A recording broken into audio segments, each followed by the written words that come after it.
The 100 dresses part 2। सर्दियों की एक ठंडी सुबह थी। कक्षा में हलचल मची थी। बच्चे अपने अपने काम में लगे थे जब अचानक प्रधानाध्यापक के कार्यालय से एक संदेश आया। मिस मेसन, कक्षा की शिक्षिका, ने वह संदेश लिया और उसे ध्यान से पढ़ने लगी। उनका चेहरा गंभीर हो गया। फिर उन्होंने धीरे से ताली बजाई और बोली, बच्चों, ध्यान दो। सब अपनी अपनी सीटों पर बैठ जाओ। सभी छात्र चुपचाप बैठ गए। पूरा कमरा शांत हो गया। मिस मेसन ने कहा, मुझे वांडा के पिता का एक पत्र मिला है।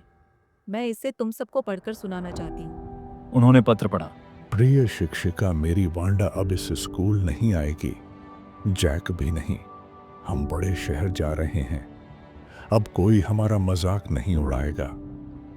वहां बहुत से अलग अलग नाम होंगे, इसलिए हमारे नाम को कोई अजीब नहीं कहेगा। आपका शुभ चिंतक, जॉन पेट्रोंस्की। कक्षा में गहरा सन्नाटा छा गया।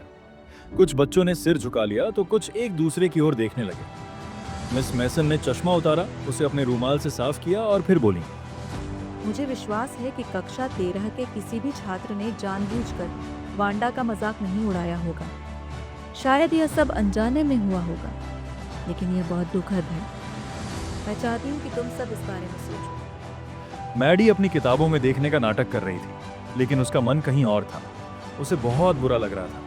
सच तो यह था कि उसने कभी वांडा का मजाक नहीं उड़ाया था, लेकिन जब उसकी दोस्त पेगी बार बार वांडा से यह पूछती थी कि उसके पास कितनी पोशाकें हैं, तो वह चुपचाप खड़ी रहती थी। मैंने खुद कुछ नहीं कहा, लेकिन मैं भी उतनी ही गलत थी।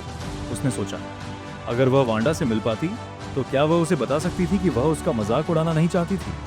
उस दिन जब स्कूल खत्म हुआ तो पेगी ने कहा, अरे चलो देखते हैं, वह लड़की अभी भी यहाँ है या चली गई। मैडी को लगा कि ये एक अच्छा मौका है, शायद अभी भी देर नहीं हुई। वे दोनों जल्दी जल्दी उस पहाड़ी की ओर चल पड़ी जहां वांडा रहती थी। हल्की सर्दी थी और बारिश के कारण सड़कें गीली थी। वांडा का घर छोटा और पुराना था, लेकिन साफ सुथरा।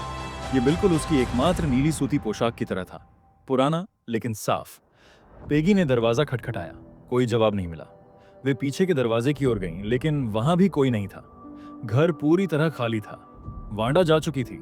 अब वे अपनी गलती सुधार भी नहीं सकती थी। वह रात मैडी के लिए बहुत कठिन थी।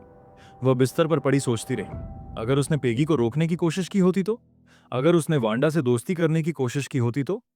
अचानक उसने बिस्तर पर बैठकर अपना सिर दोनों हाथों में दबा लिया।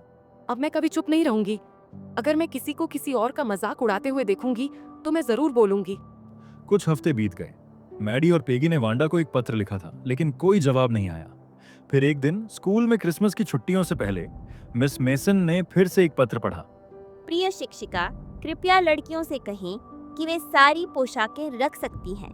मेरे नए घर में मेरे पास 100 नई पोशाकें हैं, सभी अलमारी में करीने से टंगी हुई। मैं चाहती हूँ कि पेगी को हरी पोशाक वाली तस्वीर मिले और मैडी को नीली पोशाक वाली। क्रिसमस की शुभकामनाएं। आपकी शुभचिंतक, वांडा पेट्रोंस्की। मैडी और पेगी ने अपनी अपनी तस्वीरों को ध्यान से पकड़ा और घर की ओर चल पड़ी। रास्ते में क्रिसमस की रोशनी जगमगा रही थी, लेकिन मैडी का दिल भारी था। क्या वांडा ने हमें माफ कर दिया?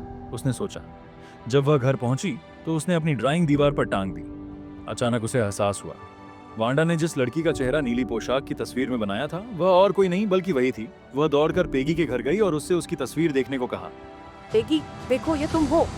पेगी ने तस्वीर ध्यान से देखी और फिर बोली, तो इसका मतलब है उसने हमें पसंद किया। मैडी ने आंसू पोंछे और धीरे से मुस्कुराई। वांडा जा चुकी थी, लेकिन उसने उन्हें एक ऐसा सबक सिखा दिया था जिसे वे जीवन भर नहीं भूलेंगे। तो भाई, अब पूरी कहानी क्रिस्टल क्लियर हो गई है ना? अगर ये समरी आपके काम आई तो वीडियो को लाइक ठोक दो, दोस्तों के साथ शेयर करो ताकि सबकी तैयारी फुल टाइट हो जाए। और हाँ, स्मार्टी 1012 को सब्सक्राइब करके बेल आइकॉन दबाओ, क्योंकि अगली समरी से तुम मिस नहीं होना चाहोगे। मिलते हैं अगले चैप्टर में। तब तक keep learning, keep growing with smarty 1012।